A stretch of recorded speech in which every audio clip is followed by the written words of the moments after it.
العالمين والعاقبة للمتقين والصلاة والسلام على سيد الأنبياء والمرسلين وعلى آله وأصحابه أجمعين وعلى من تبعهم بإحسان إلى يوم الدين. أما بعد، فقد قال الله تعالى في القرآن المجيد: أعوذ بالله من الشيطان الرجيم، بسم الله الرحمن الرحيم.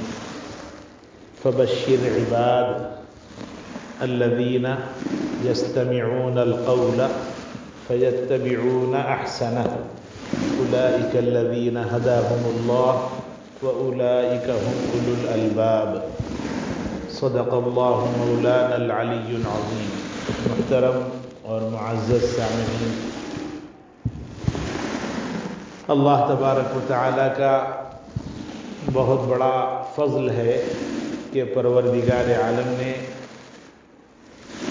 دینی باتوں کو سننے، سمجھنے اور عمل کرنے کی اللہ تعالیٰ نے توفیق عطا فرمائی ہے۔ بہت سارے لوگ وہ ہیں جن کو وقت نہیں ہے دینی باتیں سننے کا، بہت سارے لوگ وہ ہیں جو دینی باتیں سنتے تو ہیں مگر عمل کی ان کو توفیق نہیں ہوتی۔ اس لیے اللہ تعالیٰ کی توفیق سمجھنا چاہیے جب کبھی کوئی دینی بات سننے کا موقع مل جائے۔ وقت تو یوں دنیا کے کاموں میں بھی کٹے گا اور دینی کاموں میں بھی کٹے گا۔ دنیا کے کاموں میں جو وقت کٹتا ہے اس کا حساب دینا ہے۔ مان لیجئے باتوں میں یوں ہی بیٹھے بیٹھے وقت گزر گیا، گھنٹہ دو گھنٹے بیٹھ گئے۔ عام طور پہ ایسے ہوتا ہے، شادی بیاہ میں، گھر میں کوئی دوست آ گئے، گھنٹہ دو گھنٹے یوں چلے جاتے ہیں۔ اس میں بہت ساری باتیں غیبت کی بھی ہو جاتی، بہت ساری باتیں اس میں چغلی کی ہو جاتی، بہت ساری باتیں کسی کے خلاف ہو جاتی ہیں۔ تو کسی کے خلاف جو باتیں ہوں گی اس کا گناہ بھی ہونے والا ہے، پھر اللہ کو جواب بھی دینا ہے اس کا۔ اور دینی کام کے معاملے میں کسی جگہ ہم بیٹھ جاتے ہیں، کوئی بات سن لیتے ہیں اور دینی عنوان سے کچھ باتیں سننے کا موقع ملتا ہے، ہم عمل کریں نہ کریں، عمل الگ چیز ہے، سننا ایک الگ چیز ہے۔ سننے کا تو بہرحال ثواب ملنے والا ہے۔ حدیث شریف میں ہے، اللہ کے نبی صلی اللہ علیہ وسلم نے ارشاد فرمایا: جس جگہ پر اللہ تعالیٰ کے دین کی باتیں ہوتی ہوں اس جگہ کو اللہ تعالیٰ فرشتوں کے ذریعے حفاظت کا پہرا دیتے ہیں۔ فرشتے حفاظت کرتے ہیں اور جو لوگ اس جگہ پر اللہ کے دین کی باتیں سننے کے لیے جمع ہیں سب کے لیے اللہ تعالیٰ سے دعا بھی کرتے رہتے ہیں۔ تو دینی بات کسی جگہ سننے کا موقع مل جائے تو اللہ تعالیٰ کا انعام ہوتا ہے، فرشتوں کی دعائیں ملتی ہیں اور اللہ تبارک و تعالیٰ کے محبوب اور پسندیدہ بندوں میں شمار کیے جاتے ہیں۔ اس وقت میں خطبہ مسنونہ کے بعد ہم نے ایک آیت کریمہ کی تلاوت کی ہے۔ اللہ تعالیٰ اس میں ارشاد فرماتے ہیں: فبشر عباد، اے نبی صلی اللہ علیہ وسلم میرے ان بندوں کو خوشخبری سنا دیجئے، الذین یستمعون القول، جو باتوں کو غور سے سنتے ہیں۔ یعنی بیان سننے کا کے جو آداب ہیں ان آداب میں سب سے پہلا ادب یہ ہے غور سے سننا۔ دیکھیے عربی میں ایک لفظ استعمال ہوتا سماع، سماع کے معنی ہے سننا، اور سننے میں یہ سنتے ہوئے اپنی توجہ کسی اور طرف لے جائیں تو سماع ہو جاتا ہے۔ یعنی کان آپ کے یہاں ہے، دماغ کسی اور طرف ہے تو سماع ہے وہ۔ جیسے یہاں ہم بیٹھے ہوئے ہیں، بازو کسی کی آواز آ رہی ہے، باتیں تو یہاں کی سن رہے ہیں مگر دوسری اور باتیں بھی ہمارے ذہن میں آ رہی ہیں، ہم اس کو سمجھ رہے ہیں، اس کا نام ہے سماع۔ اور قرآن کریم کے لیے اللہ تعالیٰ نے یا دینی باتیں سننے کے لیے سماع کا لفظ اللہ نے استعمال نہیں فرمایا، بلکہ اللہ تعالیٰ نے وہاں پر استعمال فرمایا استماع۔ دونوں میں تھوڑا فرق ہے۔ سماع کے معنی ہے سننا بے توجہی کے ساتھ، استماع کے معنی ہے پوری توجہ کے ساتھ سننا۔ قرآن کریم میں اللہ تعالیٰ نے قرآن کی جو تلاوت ہوتی نا، وہ تلاوت کو غور سے سننے کے لیے کا حکم دیا۔ فجر میں آواز سے قرآن پڑھا جاتا، مغرب میں آواز سے قرآن پڑھا جاتا، عشاء میں قرآن آواز سے پڑھا جاتا، ظہر اور عصر میں نہیں پڑھا جاتا۔ کیا وجہ ہے مولانا؟ بہت سارے لوگ سوال کرتے ہیں۔ فجر، مغرب، عشاء سکون کا ٹائم ہوتا ہے۔ یہ سکون کے وقت میں آدمی توجہ دے سکتا، بزنس کا ٹائم نہیں ہے یہ، اس وقت میں پوری توجہ دے سکتا ہے۔ اس لیے اس کے لیے اللہ تعالیٰ نے فرمایا کہ امام صاحب آواز سے تلاوت کریں، پورے لوگ غور سے سنتے رہیں۔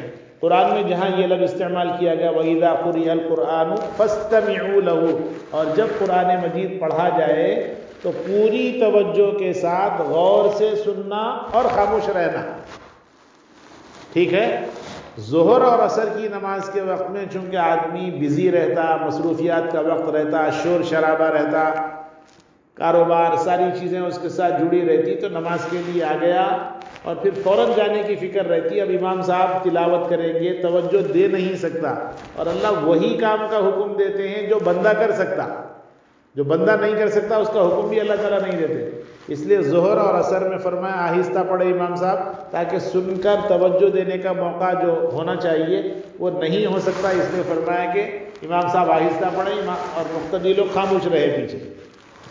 میں نے جو خطبہ مسنون کے بعد جو آیت کی تلاوت کی ہے، اس میں اللہ تعالیٰ فرماتے ہیں الذین یستمعون القول، یعنی بات کو پوری توجہ کے ساتھ سننا۔ دینی کوئی بھی بات ہو، بیان کرنے والا کالا پیلا نٹا چپا کیسے بھی ہو، بیان کرنے والے کو نہ دیکھو۔ انظر الی ما قال ولا تنظر الی من قال۔ حضرت علی رضی اللہ تعالیٰ عنہ نے فرمایا جب کبھی دینی کہیں بات ہو تو اس سے فرمایا انظر الی ما قال، کیا کہہ رہا ہے وہ سنو، ولا تنظر الی من قال، کہنے والا کون ہے، اپنا ہے، غیر ہے، زبان کون سی ہے، کوئی مطلب نہیں۔ آپ کی توجہ صرف یہ ہو کہ اللہ کی بات بیان کر رہا ہے، پوری توجہ کے ساتھ سنو۔ الذین یستمعون القول، تو پوری جب توجہ آپ دیں گے، غور سے سنیں گے، بات سمجھ میں آئے گی۔ غور سے اگر نہیں سنتے تو بعض بات سمجھ میں آتی، بعض باتیں سمجھ میں نہیں آتی۔ جب سمجھ میں نہیں آئے گی تو عمل کیسے کرے گا انسان؟ اس لیے اللہ تعالیٰ فرماتے ہیں پوری توجہ کے ساتھ غور سے سنو۔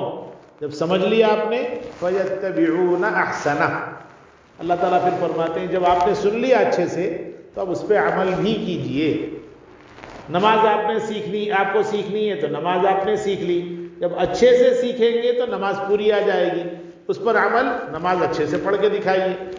قرآن مجید سیکھنا ہے، اچھے سے کسی استاد سے سیکھ لیجئے۔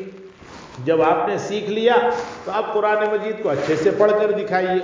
تو کوئی بھی چیز اچھے سے سیکھیں گے تو اس پر عمل کرنا آسان ہوگا۔ اللہ تعالیٰ فرماتے ہیں الذین یستمعون القول فیتبعون احسنہ، غور سے آپ نے پوری بات سن لی اور فرمایا کہ اچھے سے اس پر عمل کیجیے جو آپ کو آ سکتا۔ یہ نہیں کہ آپ کو جو نہیں آتا وہ کر کے بتاؤ، اللہ تعالیٰ کبھی نہیں بولتے لا یکلف اللہ نفسا الا وسعها، بندے کو اللہ تعالیٰ اتنا ہی حکم دیتے ہیں جتنا بندہ کر سکتا ہے۔ جو بندے کے بس میں نہیں ہے اس کا حکم کبھی بھی اللہ تعالیٰ نہیں دیتے۔ اب اللہ تعالیٰ فرماتے ہیں جب آپ نے اچھے سے سن لیا اور اس پر اچھے سے عمل کر لیا، الذین یستمعون القول فیتبعون احسنہ اولئک الذین ھداھم اللہ، اللہ تعالیٰ پہلا انعام دے رہے ہیں کہ ایسے لوگ جو دین کی باتوں کو غور سے سنیں گے، اس پر اچھے سے عمل کریں گے، اللہ ایسے لوگوں کو ہدایت دے گے، پہلا انعام۔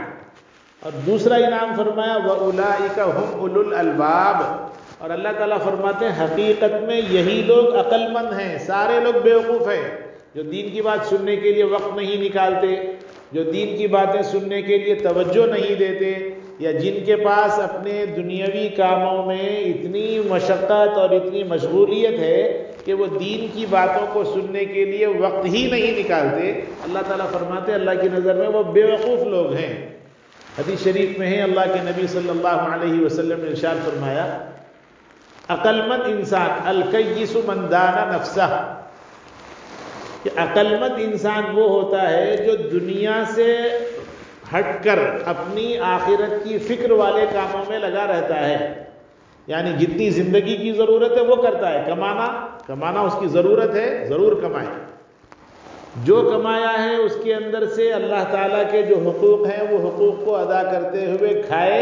فرمایا وہ کمانا بھی ثواب، کھانا بھی ثواب، خرچ کرنا بھی ثواب.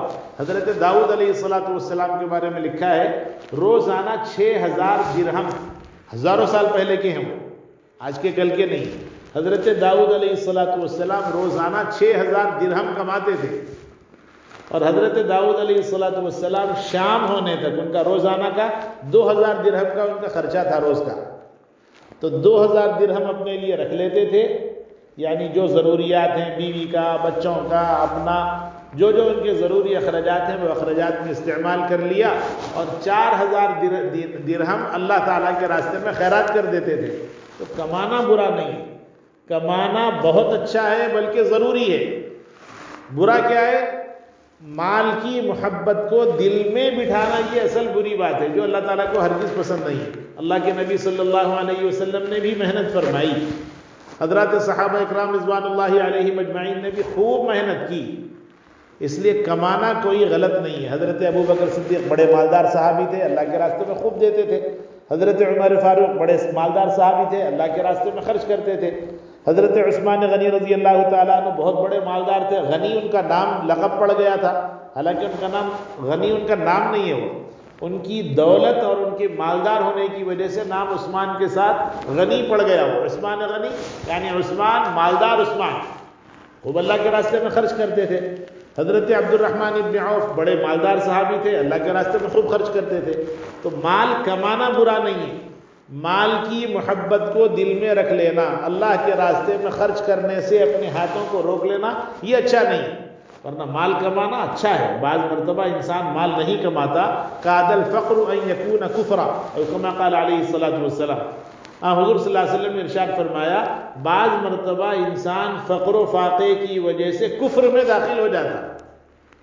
عیسائی مشنریز کو دیکھیے، قادیانی مشنریز کو آپ دیکھیے کہ یہ لوگ مال کی لالچ دے کر لوگوں کو اسلام سے ہٹا کر اپنے مذہب میں کھینچنے کی کوشش کرتے ہیں. حدیث شریف کا مطلب یہی ہوا کہ مال آپ کے پاس کم ہو جائے گا، آپ مال کے لیے ادھر ادھر بھاگتے رہیں گے، کوئی راستہ نہیں ملے گا.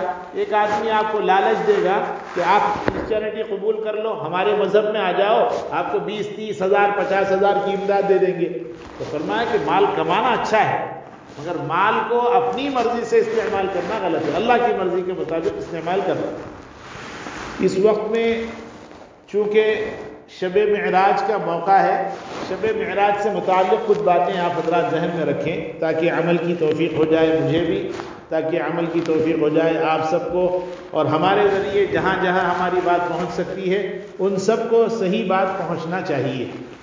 پہلی بات یہ ذہن میں رکھے کہ شب قدر ہو، شب برات ہو، ہر سال میں ایک مرتبہ ضرور آتی ہے. شب قدر رمضان المبارک میں آتی ہے. رمضان کی آخری جو 10 راتیں ہیں، ان 10 میں سے جو طاق راتیں ہیں، وہ طاق راتوں میں 21، 23، 25، 27، 29 یہ 5 میں سے کسی ایک رات میں شب قدر آتی ہے. شب قدر کو اللہ تعالیٰ نے دکھانے کے لیے حضور صلی اللہ علیہ وسلم کے پاس جبرائیل امین علیہ السلام کو بھیجا، اور جبرائیل امین علیہ السلام نے اللہ کے نبی صلی اللہ علیہ وسلم کو شب قدر کی متعینہ تاریخ بتائی. حضور اکرم صلی اللہ علیہ وسلم اپنے حجرہ مبارکہ سے مسجد نبوی میں تشریف لے آئے، دیکھا 2 لوگ آپس میں لڑ رہے تھے. دونوں کی لڑائی کو دیکھ کر حضور اکرم صلی اللہ علیہ وسلم کو بہت زیادہ غصہ آیا. حضور صلی اللہ علیہ وسلم الٹے قدم اپنے حجرے میں تشریف لے گئے. کچھ دیر کے بعد جب غصہ ٹھنڈا ہوا باہر پھر تشریف لے آئے، اور اس کے بعد فرمایا کہ میں آیا تھا شب قدر کی متعینہ تاریخ بتانے، مگر 2 لوگوں کے لڑنے کی وجہ سے وہ تاریخ اٹھا لی گئی. کیا معلوم ہوا؟ معلوم یہ ہوا کہ مسلمانوں کے 2 مسلمان آپس میں لڑتے ہیں، وہ 2 مسلمانوں کو لڑتے ہوئے دیکھنے کا موقع نہیں، ملانے کا موقع ہے. کوئی ہو، اپنے ہیں، غیر ہیں، ہم سے ملنے والے، ہم سے نہ ملنے والے، ان کو ملانے کی فکر کرنا سب کی ذمہ داری ہے. ہم نہیں ملائے تو کیا ہوتا؟ اللہ کی رحمت رک جاتی ہے اور ہوتا کچھ بھی نہیں. آپ کا کھانا آپ کے پاس، آپ کا پینا آپ کے پاس، آپ کی زندگی آپ کے پاس، سب اپنی جگہ ہے، مگر اللہ تعالیٰ کی جو رحمت آپ کے لیے اتاری جاتی ہے وہ رحمت روک لی جاتی ہے. اس لیے کسی جگہ 2 بھائی ہوں، دو رشتہ دار ہوں، دو غیر ہوں، آپس میں اگر لڑ رہے ہیں تو ان کو ملانے کی فکر کرنا. اگر ملانے کی فکر نہیں ہو سکتی تو لڑانے کی فکر تو ہرگز نہیں کرنا چاہیے. حضور اکرم صلی اللہ علیہ وسلم نے فرمایا کہ اب طاق راتوں کو ڈھونڈو. تو وہ تو کام ہے شب قدر کے موقع سے اللہ تعالیٰ کی توفیق رہی تو پھر انشاءاللہ آپ کے پاس یہ پیغام کسی اور طریقے سے آ جائے گا. تو شب قدر ہر سال ایک مرتبہ آتی ہے. شب برات حضور اکرم صلی اللہ علیہ وسلم نے ارشاد فرمایا سال میں ایک مرتبہ شب برات بھی آتی ہے. جیسے حضور صلی اللہ علیہ وسلم نے ارشاد فرمایا، حضرت علی فرماتے ہیں اذا كانت لیلۃ النصف من شعبان، فرمایا کہ جب شعبان کی کا آدھا ہو جائے، یعنی 14 دن گزرنے کے بعد 15ویں شب آ جائے، تو اس رات میں قیام کرو. فقوموا لیلہا، اس رات میں قیام کرو یعنی جاگو عبادت کرتے ہوئے. وصوموا نہارا، اور اگلے دن جو صبح ہوگی اس دن روزہ رکھو. یہ حدیث کی بنیاد پر حضرات علماء اکرام نے ارشاد فرمایا کہ سال میں ایک مرتبہ جیسے شب قدر آتی ہے ایسے ہی شب برات بھی آتی ہے. دو رہا مسئلہ شب معراج کا. شب معراج ایک مرتبہ آئی تھی اب تک، قیامت تک اب کبھی دوبارہ آنے والی نہیں ہے. اصل میں شب معراج ہے کیا؟ شب معراج کا اصل ترجمہ ہے حضور اکرم صلی اللہ علیہ وسلم کی معراج والی رات. اس لیے اس کو کہتے ہیں معراج النبی. اور بعض لوگ کہتے ہیں شب معراج، بعض لوگ کہتے ہیں لیلت معراج النبی، یعنی حضور اکرم صلی اللہ علیہ وسلم کو جس رات میں معراج کرائی گئی وہ مقدس رات. ایک مرتبہ آئی تھی حضور اکرم صلی اللہ علیہ وسلم کو اللہ تعالیٰ نے 7 آسمانوں میں اور اوپر یہاں تک کہ عرش تک بلایا تھا. یہ حضور اکرم صلی اللہ علیہ وسلم کا اعزاز ہے. ایک ہی مرتبہ وہ رات آئی. اب قیامت تک دوبارہ کبھی بھی وہ رات آنے والی نہیں ہے. جب وہ رات آنے والی نہیں ہے تو پھر شب معراج کا منانا، مسجدوں کو سجانا، گورنمنٹ کے کرنٹ سے مسجدوں کے اوپر خوب لائٹیں لگوانا، نوجوان بچوں کا گھومتے پھرتے رات جاگنا، کسی کے مکان کے اوپر پتھرے پھینک دینا، ڈیوائیڈروں کے اوپر رات گزار دینا، محلے کے اندر ایک شور شرابہ ہے، شب معراج ہے، یہ سب چیزیں غلط باتیں ہیں. شب معراج ایک مرتبہ آئی تھی، ختم ہو گئی. اب ہر سال جو تاریخ آئے گی وہ تاریخ کو شب معراج نہیں آتی. ہم لوگ شب معراج کہہ کر اس کو مناتے ہیں، حالانکہ شب معراج دوبارہ نہیں آتی. اس لیے شب معراج کو جاگنے کا جو سلسلہ ہے وہ سلسلہ بالکل غلط ہے. شب معراج کو جاگنے کا کوئی طریقہ نہیں ہے. جب شب معراج کو جاگنا نہیں ہے تو صبح میں روزہ بھی نہیں ہے. 27ویں کا روزہ بہت سارے لوگ رکھتے ہیں، روزہ کچھ بھی نہیں. حضرت عمر فاروق رضی اللہ تعالیٰ عنہ کے زمانے میں تو ایسا بھی ہوا.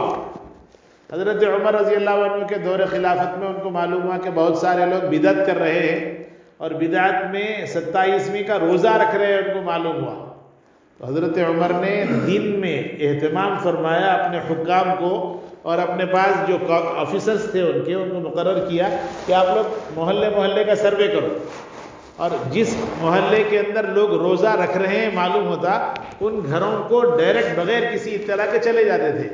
اور گھر میں دن کے وقت میں جا کر کسی آدمی کے بارے میں معلوم ہوتا یہ روزہ ہوگا، خالی شک ہوگا، اس کو بلاتے، امیر المومنین سے فوراً آ جاتا، اس سے کہتے پانی پیو ہمارے سامنے، کچھ کھاؤ ہمارے سامنے. وہ کہتا میں کیوں پیوں؟ کہتے ہو سکتا ہے تم روزہ ہو، اور روزہ رکھنا سنت سے ثابت نہیں ہے. اللہ کے نبی صلی اللہ علیہ وسلم کو جس مرتبہ معراج کرائی گئی اس کے بعد حضور اکرم صلی اللہ علیہ وسلم تقریباً 27 سال اور رہے. کتنے؟ 27 سال رہنے کے باوجود حضور اکرم صلی اللہ علیہ وسلم نے کبھی معراج نہیں منائی اور کبھی اگلے دن روزہ نہیں رکھا. اس لیے شب معراج منانا بدعت ہے. اللہ کے نبی صلی اللہ علیہ وسلم نے ارشاد فرمایا من احدث فی امرنا ھذا فہو رد، او کما قال علیہ الصلوۃ والسلام، کوئی شخص ہمارے دین میں نئی بات کو ایجاد کرے گا وہ بات قابل رد ہے، اس پر عمل نہیں کیا جا سکتا. اس نے شب معراج کا جو سلسلہ ہے وہ منانے کا رواج ختم کرنا چاہیے. اپنے اپنے محلے میں مسجد کے لوگوں سے، مسجد کے امام صاحب سے، مؤذن صاحب سے ریکویسٹ کرنا کہ بھائی یہ سلسلہ ختم کیا جائے. کب تک؟ بچپن سے دیکھ رہے ہیں چل رہا ہر سال شب معراج، آئندہ سال بند کریں گے صاحب، آئندہ بند کریں گے. لوگ مر جا رہے ہیں مگر شب معراج بند ہونے کا سلسلہ ہی نہیں ہے. اس لیے شب معراج کا جو سلسلہ چل رہا ہے اس کو بند کرنے کی اپنے سے جو ہو سکتی ہے کوشش کرنا چاہیے۔ پھر بعض مسجدوں کے اندر صحیح العقیدہ جو علماء ہیں وہ لوگ بیان کرتے ہیں، ان کا بیان کرنا کیسا ہے؟ جواب یہ ہے شب معراج کے موقع سے مسجدوں کے اندر بہت سارے عام ایسے لوگ جو روزانہ بیان سننے نہیں آتے، اتفاق سے شب معراج کو ایک عقیدت سے آ جاتے ہیں۔ کیا کرنا؟ بیان کرنا یا نہیں کرنا؟ جواب یہ ہے آدمی کبھی نہیں سنا، بیان سننے کے لیے کبھی آیا نہیں، اتفاق سے اب آ گئے۔ آج ہو سکتا ہے کچھ سن لے تو عمل کی توفیق اس کو ہو جائے، اس لیے اس ارادے سے کوئی عالم دین اگر بیان کرتا ہے تو اس کا بیان کرنا ٹھیک ہے، مگر باضابطہ مسجد کے اندر اس کے بجلی زیادہ کر کے باہر لائٹیں لگائی گئیں، سجایا گیا، مسجد کو خاص طور پر دھونی دی گئی، یہاں تک کہ مسجد پوری روشن ہو گئی اور بہت سارے لوگوں کی سہولت کے لیے نماز کا وقت بدل دیا گیا۔ جیسے عام طور پہ روزانہ 8:15 ساڑھے 8 کی عشاء ہوتی، شب معراج کے موقع سے 9 بجے، 9:30 بجے، 10 بجے، یہ سب بدعت کی باتیں ہیں جو اللہ کے نبی صلی اللہ علیہ وسلم کو ہرگز پسند نہیں تھی۔ معراج کے موقع سے ایک اور بات ذہن میں رکھیں، معراج ہے کیا آخر یہ؟ دیکھیے معراج حضور اکرم صلی اللہ علیہ وسلم کے ذریعے اس امت کو اللہ تعالیٰ نے اعزاز سے نوازا۔ وہ اعزاز ہے اصل۔ کیا اعزاز ہے؟ حضور اکرم صلی اللہ علیہ وسلم آرام فرما رہے تھے حضرت ام ہانی رضی اللہ تعالیٰ عنہ کے مکان میں۔ حضور صلی اللہ علیہ وسلم سو گئے، نیند لگ گئی۔ حضور اکرم صلی اللہ علیہ وسلم کے معمولات میں یہ بات تھی، عشاء کے بعد کوئی اہم کام ہوتا تو جاگتے، ورنہ فوراً سو جاتے۔ فوراً سو جانا سنت ہے، جاگنا شیطانیت ہے۔ فوراً سوئیں گے، صبح میں آپ کو کم از کم فجر کی نماز میں اٹھنے کی توفیق ہو جائے گی، ورنہ اگر آپ حضور اکرم صلی اللہ علیہ وسلم کی سنت میں آپ وقت پر سوئیں گے اچھے ارادے سے، بہت ممکن ہے تہجد میں اللہ تعالیٰ آپ کی آنکھ کھلا دے گی، مگر ہم لوگ جو ہے اس کا اہتمام نہیں کرتے۔ تو فجر کی نماز کو جلدی اٹھنے کے لیے حضور اکرم صلی اللہ علیہ وسلم عام طور پہ عشاء کے بعد جلدی سو جاتے تھے، لیٹتے ہی نیند لگ جاتی۔ اس آدمی کو نیند نہیں لگتی جس کے دل میں بہت سارے وسوسے اور خیالات ہوں۔ حضور اکرم صلی اللہ علیہ وسلم پاک ہیں، خیالات کے حساب سے بھی پاک ہے اور اعمال کے اعتبار سے بھی پاک ہیں، اس لیے حضور اکرم صلی اللہ علیہ وسلم لیٹتے نیند لگ جاتی۔ عام انسان، آپ ہم سب جتنے ہیں، سب کے آنکھ بھی سوتے، دل بھی سوتے۔ انبیاء اکرام علیہ الصلوۃ والسلام کی آنکھیں سوتی، دل کبھی بھی نہیں سوتا۔ یہ فرق ہے۔ حضور اکرم صلی اللہ علیہ وسلم لیٹ گئے، جبرائیل امین علیہ الصلوۃ والسلام کو اللہ تعالیٰ نے بھیجا کہ ہمارے محبوب کو جگاؤ۔ دیکھیے کوئی آدمی سوتا ہے تو سونے کے بعد شریف فیملی میں یہ بات مشہور ہے کہ سونے والے کو نہیں جگاتے، اس کا خیال رکھا جاتا ہے۔ سو رہے ہیں، چاہے وہ باپ ہو، بھائی ہو، بہن ہو، ماں ہو، کسی طرح کا کوئی رشتہ دار ہو، وہ سو رہا ہے تو اس کو جگانا اچھا نہیں سمجھا جاتا۔ کوئی اہم بات ہوتی ہے، اس کے کوئی دوست آ گیا ملنے تو بولتے کہ بھئی بابا ہیں کیا؟ تو انہیں آرام کر رہے ہیں، ٹھیک ہے سونے دیجئے، بعد میں جب اٹھیں تو میں آیا تھا بول دیجیے۔ یہ شریف فیملی کی بات ہے۔ شریر قسم کے لوگ جن کے پاس انسانیت نہیں ہوتی، ہیومینٹی نہیں ہوتی، وہ لوگ اس کا خیال نہیں کرتے، تو وہ لوگ بولتے ہیں کہ بھائی جگا دیجئے، میں آیا، ذرا اٹھائیے، میرے واسطے اٹھائیے۔ یہ اچھی بات نہیں۔ کوئی آدمی سو رہا ہو، اس کو بہت زیادہ مجبوری ہوتی ہے تو جگانا چاہیے۔ اللہ کے نبی صلی اللہ علیہ وسلم حضرت ام ہانی کے مکان میں، کعبۃ اللہ کے صحن میں یہ مکان تھا، ان کے مکان میں آرام کر رہے تھے۔ جبرائیل امین علیہ الصلوۃ والسلام کو بھیجا کہ جاؤ ہمارے حبیب کو جگاؤ۔ حضرت جبرائیل امین علیہ الصلوۃ والسلام تشریف لے آئے اور اللہ کے نبی صلی اللہ علیہ وسلم کو بیدار کیا۔ حضور اکرم صلی اللہ علیہ وسلم اٹھے، جبرائیل نے کہا اللہ تعالیٰ نے آپ کو سلام کیا ہے۔ حضور اکرم صلی اللہ علیہ وسلم نے جواب دیا، فرمایا کہ آپ کو آج بلایا گیا ہے۔ حضور اکرم صلی اللہ علیہ وسلم سے پہلے ہزاروں نبی آئے، کسی نبی کو نہیں بلایا گیا۔ ہمارے نبی حضرت محمد مصطفیٰ صلی اللہ علیہ وسلم کے اعزاز میں، اس امت کے اعزاز میں اللہ تعالیٰ نے حضور اکرم صلی اللہ علیہ وسلم کو اپنے پاس بلایا۔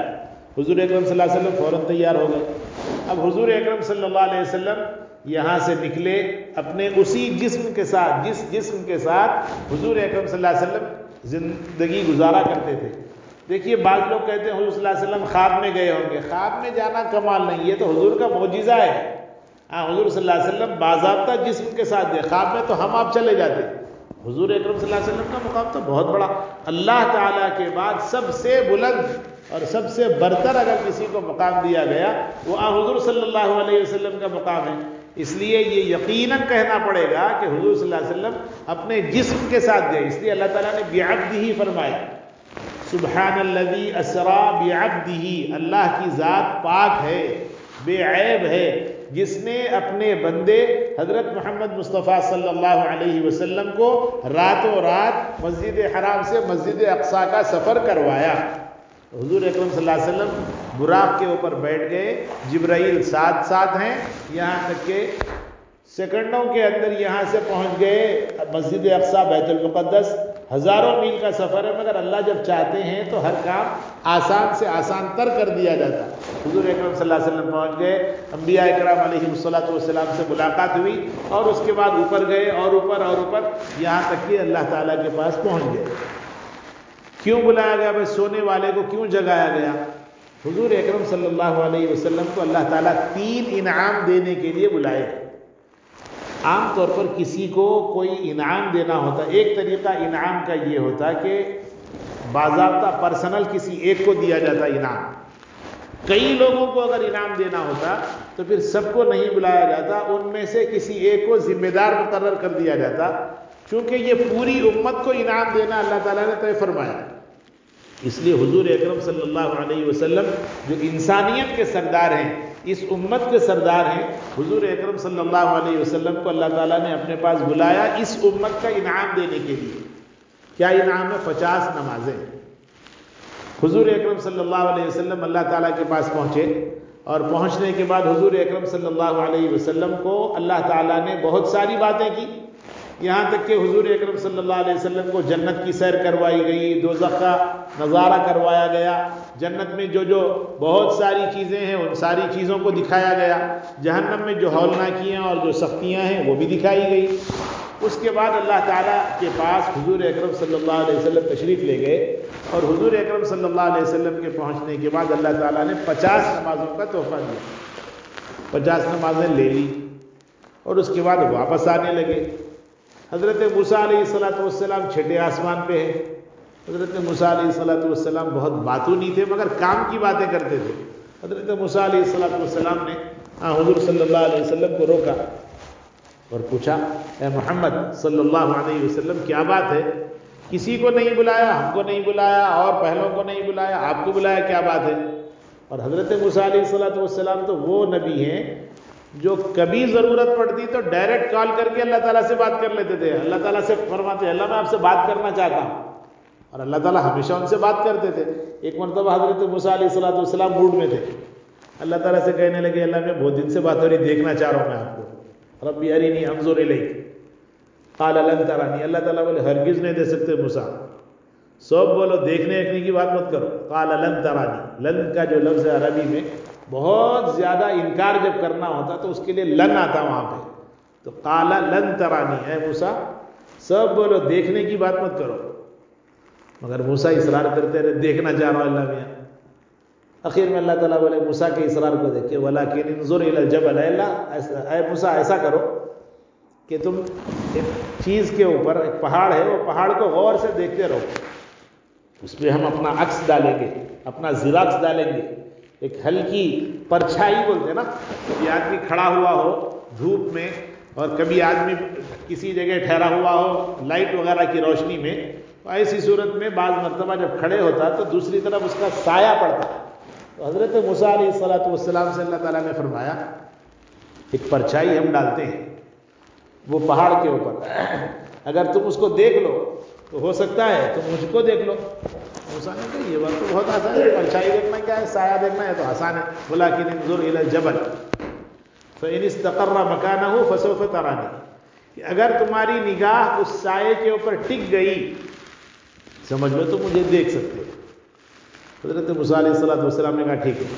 وَلَكِنْ انظُرْ إِلَى الْجَبَلِ فَإِنِ اسْتَقَرَّ مَكَانَهُ فَسَوْفَ تَرَانِي فَلَمَّا تَجَلَّى رَبُّهُ لِلْجَبَلِ، اللہ نے اپنا سایہ اپنی طرف سے ایک سایہ ڈالا پتھر پر، پہاڑ پر، فَلَمَّا تَجَلَّى رَبُّهُ لِلْجَبَلِ جَعَلَهُ دَكًّا وَخَرَّ مُوسَىٰ صَعِقًا، وہ جل گیا پہاڑ، اور موسیٰ گر گئے بے ہوش ہو کر، بہت دیر تک بے ہوش رہے، ہوش میں آئے، آنکھ کھلی، دیکھا کیا ہو گیا، جس پہاڑ کو دیکھنا چاہتا تھا وہ جل گیا، اور میرا حال یہ میں گرا ہوا ہوں نیچے۔ فلما افاق، جب ہوش میں آئے، قال سبحانک، اللہ آپ کی ذات پاک ہے، انی تبت الیک، میں توبہ کرتا ہوں، معافی مانگتا ہوں، غلطی ہو گئی، جو سوال نہیں کرنا تھا وہ سوال میں نے کر لیا، وَأَنَا أَوَّلُ الْمُؤْمِنِينَ، اور اللہ یہ گواہی دیتا ہوں کہ سب سے پہلے میں آپ کی ذات پر ایمان لے آتا ہوں۔ تو حضرت موسیٰ علیہ السلام ہمیشہ بات تو کرتے تھے مگر دیکھ نہیں سکتے تھے۔ حضور اکرم صلی اللہ علیہ وسلم دیکھنے کے لیے تشریف لے گئے، اس لیے پوچھا کیا بات ہے، آپ کو کیوں بلایا گیا؟ حضور اکرم صلی اللہ علیہ وسلم نے فرمایا کہ اللہ تعالیٰ نے مجھے 50 نمازوں کا تحفہ دیا، وہ دینے کے لیے بلایا۔ حضرت موسیٰ علیہ السلام کی قوم کو اللہ تعالیٰ نے ڈیلی 3 نمازیں فرض کی تھی، وہ 3 نمازیں بھی وہ لوگ نہیں پڑھ سکتے تھے، اور یہ امت کو اللہ تعالیٰ نے 50 نمازوں کا تحفہ دیا۔ 24 گھنٹے میں 50 کو اگر ڈیوائڈ کیا جائے، 26 27 28 منٹ میں ایک نماز، ایک ختم ہو کے نکلے نہیں، باہر پکڑ لیے، پھر مؤذن صاحب اذان دے رہے ہیں، پھر نکلے پھر اذان دے رہے ہیں، یہ سلسلہ چل پڑتا۔ موسیٰ علیہ السلام ہمارے محسن ہیں، موسیٰ علیہ السلام بولے جائیے ذرا جا کے کچھ کم کروا لیجیے۔ حضور اکرم صلی اللہ علیہ وسلم تشریف لے گئے، اللہ تعالیٰ نے پوچھا کیا بات ہے، فرمایا کہ کچھ کم ہو جاتی تو اچھا ہے، اللہ نے 5 کم کی۔ پھر آنے لگے، موسیٰ نے پھر روک لیا، راستہ ایک ہی 6، ایگزٹ وہ 6 انٹری وہ 6، اس نے پھر روک لیا، روک کے بولے کیا ہوا، تو 5 کم ہوئی، 45 رہ گئی۔ حضور اکرم صلی اللہ علیہ وسلم سے حضرت موسیٰ نے فرمایا کہ اے موسیٰ، اے محمد صلی اللہ علیہ وسلم، آپ کی امت کمزور ہے، قیامت کے قریب آنے والی امت ہے، وہ پوری نہیں پڑھ سکتی، لہذا کچھ کم کروائی۔ حضور اکرم صلی اللہ علیہ وسلم پھر گئے، پھر 5 کم ہوئی، 5 5 5 9 مرتبہ آنا جانا ہوا، 45 کم، 5 بچی۔ اب حضور اکرم صلی اللہ علیہ وسلم سے موسیٰ نے فرمایا کہ پھر جائیے، ہو سکتا اور کچھ کم ہو جائے۔ حضور اکرم صلی اللہ علیہ وسلم بڑے ہوشیار، حضور اکرم صلی اللہ علیہ وسلم اگر تشریف لے جاتے وہ 5 بھی کم ہو جاتی تھی۔ جو غافل قسم کے انہوں بول رہے ہوں گے بہت اچھا ہوتا، جا کے آتے تو ٹینشن فری ہو جاتے تھے، مگر ہمارا جو اللہ تعالیٰ کے پاس جو مقام اللہ تعالیٰ بلند کرنا چاہ رہے ہیں نا، وہ ختم ہو جاتا تھا۔ حضور اکرم صلی اللہ علیہ وسلم بولے اب جاتے ہوئے شرم آ جائے۔ اللہ تعالیٰ نے فرمایا لا تبدیل لکلمات اللہ، اے محمد صلی اللہ علیہ وسلم، ہم نے جو چیز طے کی 50 نمازوں کی، اس کا ثواب ہم ابھی بھی دینے کے لیے تیار ہیں۔ 1 پڑھے تو 10، 2 پڑھے تو 20، 5 پڑھے تو 50 نمازوں کا ثواب ابھی بھی ہم دیں گے۔ چنانچہ طے ایسے ہی ہے کہ 1 نماز کوئی آدمی پڑھتا ہے تو 10 نمازوں کا ثواب دیتے منیمم، باقی اس کا اخلاص اچھا ہے، خشوع خضوع اچھا ہے، اچھا وضو کیا، طہارت سے فارغ ہوا اور پوری توجہ کے ساتھ اگر پڑھا تو اس کی 1 نماز اس کی زندگی کو بدلنے کے لیے، اللہ کی مغفرت دلانے کے لیے کافی ہے۔ تو حضور اکرم صلی اللہ علیہ وسلم گئے، 50 نمازیں لے کر آئے۔ حضور صلی اللہ علیہ وسلم نے اس میں سے کم کروایا، یہاں تک کہ 5 بچ گئی۔ فرمایا کہ 5 جو پڑھے گا روزانہ پابندی کے ساتھ، سنت واجبات کی رعایت کے ساتھ، اللہ تعالیٰ 50 نمازوں کا اس کو ثواب عطا فرمائیں گے۔ اور پھر ساتھ میں یہ بھی فرمایا کہ جو شخص نمازوں کی پابندی کرے گا، اللہ تعالیٰ اس کے ذمے جو کچھ کام ہے وہ اللہ اپنے اوپر لے لیتے ہیں، یہاں تک کہ اس کا کھانا، اس کا پینا، اس کی ضروریات، اس کی زندگی کی برکتیں، وہ ساری چیزیں اللہ تعالیٰ اس کے ذمے جو کچھ ہے وہ اپنے اوپر لے لیتے ہیں، اور اس کی ضرورت کے حساب سے اللہ تعالیٰ اس کا خیال کرتے جاتے ہیں۔ اس لیے نمازوں کی پابندی بہت ضروری ہے۔ ہم لوگ معراج کے جلسے تو کر لیتے، مگر حضور صلی اللہ علیہ وسلم کی معراج میں کیا ملا، کتنے، میں تو بہت سارے علماء اکرام سے پوچھا بیان میں کیا بولنے والے ہیں، تو ان کا سوچا ہوا ٹاپک کچھ اور ہے، یہ اصل میٹر کیا ہے وہ مسجدوں میں بولا ہی نہیں جاتا۔ نتیجہ یہ ہے کہ لوگ 20 30 سال سے جلسے سن رہے ہیں، مگر معراج کا پیغام کیا ہے بولے تو کوئی آدمی بول نہیں سکتا۔ اس لیے یاد رکھیں معراج کے پیغام میں سب سے اہم بات 5 نمازیں ہیں۔ تو 5 نمازیں اگر ہم پڑھیں گے فائدہ، ہماری زندگی بھی سدھر جائے گی، آخرت بھی۔ حدیث شریف میں قبر میں انسان جب رکھ دیا جاتا تو پہلے اس میں 2-3 سوال ہوتے، من ربک، آپ کے رب کون ہے؟ ابھی تھوڑا سا 40 قدم 50 قدم آدمی آتے، فرشتے آ جاتے، اور فرشتے آ جانے کے بعد پوچھتے من ربک، آپ کا رب کون ہے؟ ما دینک، آپ کا دین کیا تھا، کون سے مذہب والے تھے آپ؟ اور پھر اس کے بعد حضور اکرم صلی اللہ علیہ وسلم کا چہرہ انور دکھا کر پوچھا جاتا کہ یہ شخص کو کچھ جانتے یا نہیں جانتے. اگر دین پر چلا ہے تو کہے گا ہاں یہ حضرت محمد مصطفیٰ صلی اللہ علیہ وسلم ہے, اور اگر دین پر نہیں چلا تو نہیں جانتا. یہ 3 سوال کے بعد جو چوتھا سوال ہے وہ ہے نماز. بھائی آپ نمازاں پڑھے نہ پڑھے, اگر پڑھے ہوئے ہیں تو پھر اس کے بارے میں آگے کی باتیں ہوں گی. نمازیں کبھی مل گیا موقع پڑھ لیے, کبھی نہیں ملا نہیں پڑھے, تو پھر اس کا حساب ہی رک جاتا. کیوں؟ اس لیے کہ جس آدمی کے آگے بڑھنے کے لیے جو ایلیجیبلٹی ہے وہ ہے نماز. آگے کے جو مراحل ہیں کامیاب ہونے کے, جنت میں جانا, جنت میں کون سی جنت چاہیے, وہ ساری باتیں نماز کے اوپر ہے. نماز میں نہیں ہے تو ان کو جنت کہاں سے دیں گے؟ اس لیے نماز بہت بڑی دولت ہے جس کو نہیں چھوڑنا.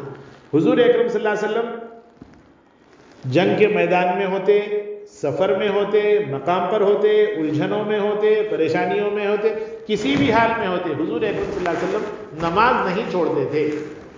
اخیر وقت میں حضور اکرم صلی اللہ علیہ وسلم اتنے بیمار ہو گئے کہ زیادہ تر غشی آ جاتی تھی, بے ہوش رہتے تھے. 2 گھنٹے, 4 گھنٹے, 5 گھنٹے بے ہوش رہتے تھے. کبھی ہوش آتا تھا.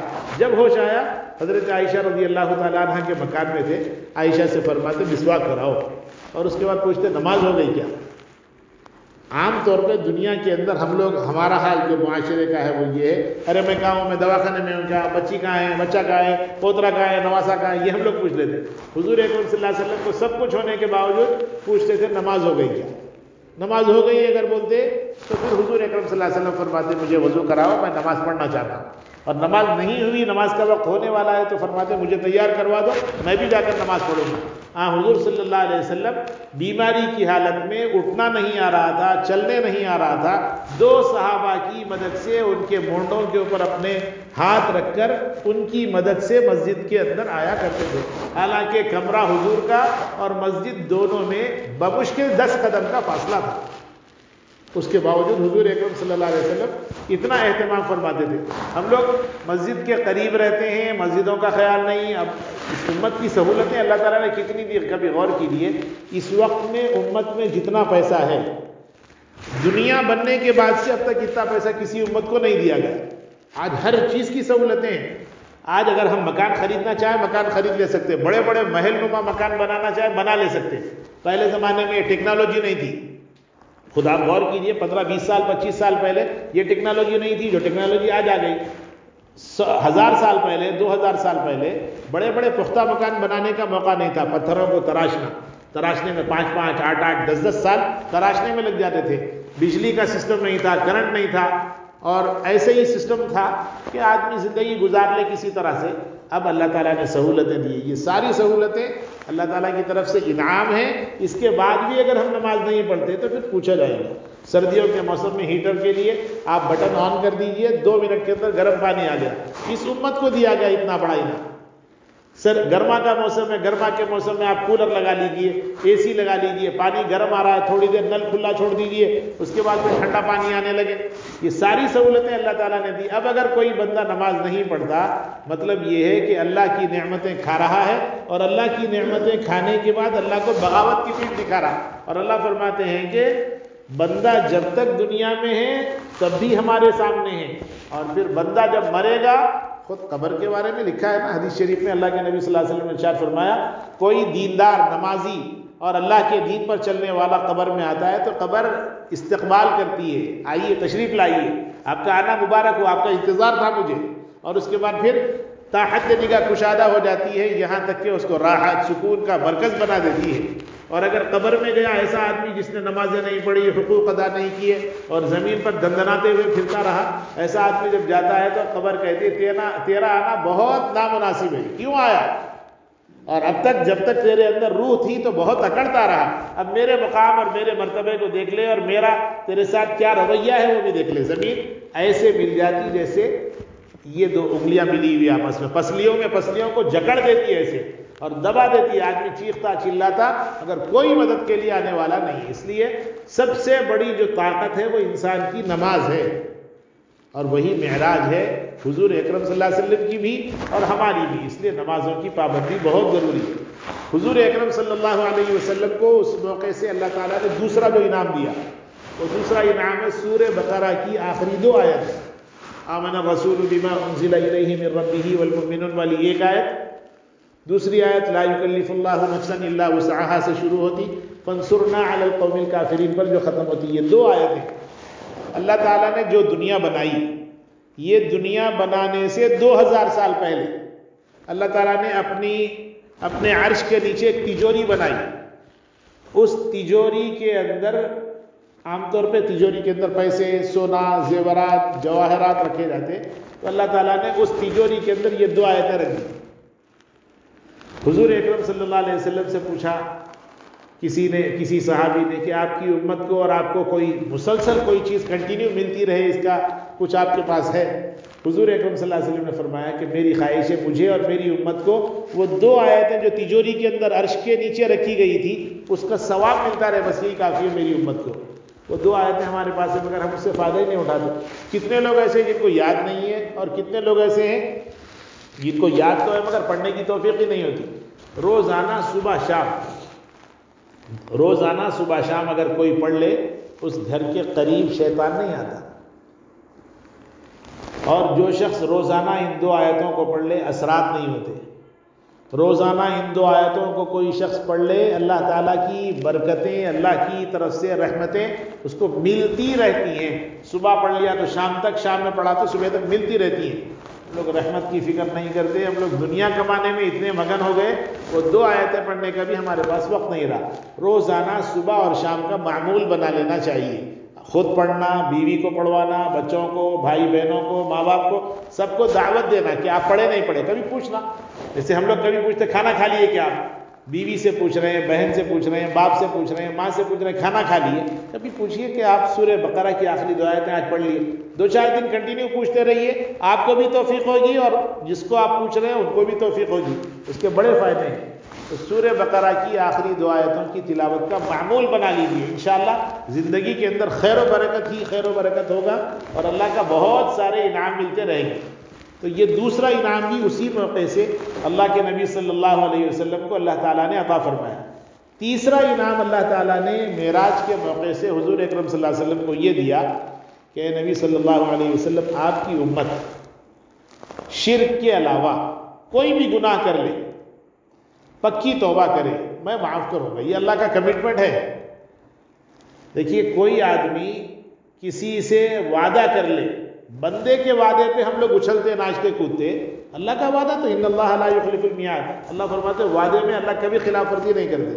تو اللہ کا وعدہ ہے شرک نہیں کرنا. ہم لوگ شرک کے معاملے میں بہت کوتا ہے. کسی کو دکھا کے اگر ہم خیرات کر رہے ہیں تو بھی شرک ہے. اگر مثال پر مسجد میں اعلان ہو رہا، بھائی مسجد میں اے سی کی ضرورت ہے، مسجد میں پنکھے کی ضرورت ہے، مسجد میں فلاں کی چیز کی ضرورت ہے، کوئی کھڑے ہو کے بولا میری طرف سے لکھ لیجیے. اگر وہ دکھانے کے ارادے سے تو وہ بھی شرک ہے، اور اگر دوسروں کو انکریج کرنے کے ارادے سے تو بہت اچھا ہے. تو دکھانے کے ارادے سے شرک کرنا یہ بھی غلط ہے. ہم لوگ چھوٹی چھوٹی باتوں میں غیر ضروری تعویذ پہن لیتے، تعویذ کے اوپر ہم یقین کر لیتے اس سے ہوگا. تعویذ سے کیا ہوگا بھائی؟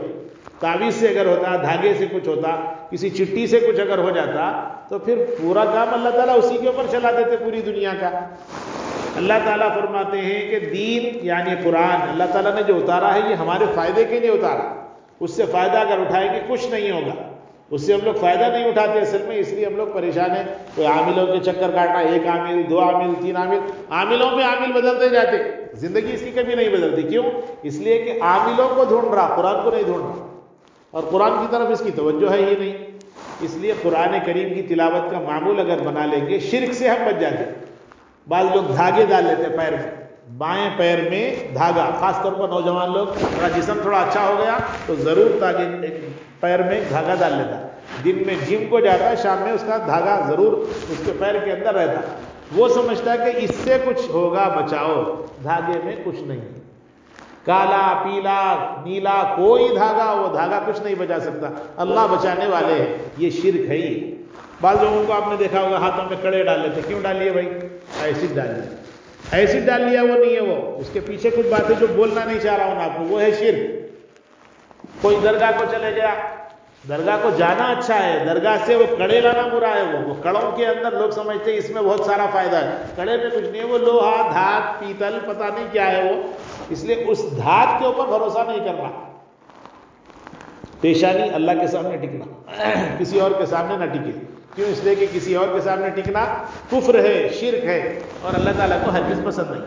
تو حضور صلی اللہ علیہ وسلم کو اللہ تعالیٰ نے معراج کے موقع سے بلا کر جو 3 تحفے دیے، ان 3 میں پہلے نمبر پر نمازیں، دوسرے نمبر پر سورہ بقرہ کی آخری 2 آیتیں، اور تیسرے نمبر پر ہے شرک سے بچنا. ہر گناہ سے اپنے آپ کو بچاتے رہنا چاہیے. اس میں اللہ تعالیٰ نے بہت سارے فائدے رکھے ہیں، اس لیے ضرورت اس بات کی ہے کہ معراج کا پیغام سمجھیں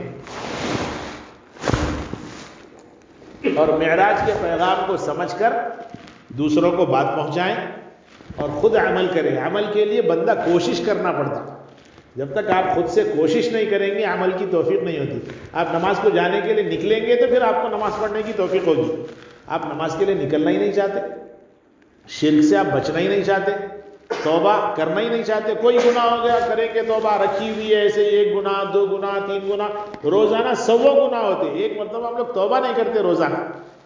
حضرات علماء اکرام نے فرمایا کہ بندہ روزانہ 5-10 منٹ کے لیے مراقبہ کرے، سوتے وقت میں، سونے سے پہلے کچھ دیر بیٹھ جائے، دن بھر کے اچھے کاموں پر خوش ہو، اللہ کا شکر ادا کرے کہ آج میں 5 نمازیں جماعت سے پڑھا، سنتیں بھی پڑھا، میں کسی کو دھوکہ نہیں دیا، کسی کا دل نہیں دکھایا، کسی کی غیبت نہیں کی، کسی کی چغلی نہیں کی. اماں اگر موجود ہیں تو اماں کی خدمت کیا، اماں اگر مر گئی تو اماں کے لیے دعائیں کرتا رہا. تو بہت ساری نیکی کے کام دن میں جو کچھ اس نے کی اس پر اللہ کا شکر ادا کیا جائے. کوئی غلط کام اس سے ہوا ہے تو اس پر اللہ تعالیٰ کے سامنے عاجزی کا اظہار کرے، اللہ میں بچنے کی کوشش کرتا ہوں مگر اے اللہ شیطان بھٹکا دیتا ہے، مجھے معاف فرمائیے. روزانہ یہ عمل کرنا چاہیے. ہو سکتا ہے اس رات میں اگر آپ کو موت ہو گئی تو پکی توبہ کے بعد موت آئی آپ کو، اور بغیر توبہ کے اگر مریں گے تو اللہ کو جواب دینا ہے. اس لیے کفر سے اپنے آپ کو بچانا، شرک سے اپنے آپ کو بچانا اور اللہ تعالیٰ کی طرف متوجہ ہونا بہت ضروری ہے. معراج کا اصل پیغام یہی ہے. کل جو معراج ہونے والی ہے لوگ مسجدوں کے اندر منائیں گے، وہ خاص کوئی موقع نہیں ہے. جیسے میں نے شروع میں کہہ دیا کہ معراج کی رات ایک مرتبہ آئی تھی، قیامت تک پھر کبھی آنے والی نہیں ہے. وہ تاریخ تو آتی رہے گی، ایوری ایئر، ہر سال آتی رہے گی. وہ تاریخ کی وجہ سے معراج منانا کوئی عقل مندی نہیں ہے. عقل مندی یہی ہے کہ اپنے آپ کو اللہ تعالیٰ کی طرف متوجہ کرنا، سنتوں کو زندہ کرنا، بدعت کو ختم کرنے کا اہتمام کرنے کی ضرورت ہے. حق تعالیٰ جل شانہ اپنے فضل سے ہم سب کو اچھے کاموں کی توفیق نصیب فرمائے، برے کاموں سے ہم سب کی حفاظت فرمائے. معراج کا جو پیغام حضور صلی اللہ علیہ وسلم کے ذریعے امت کو دیا گیا، اس کو سمجھنے اور اس پر عمل کی ہم سب کو توفیق نصیب فرمائے. وآخر دعوانا الحمد للہ رب العالمین.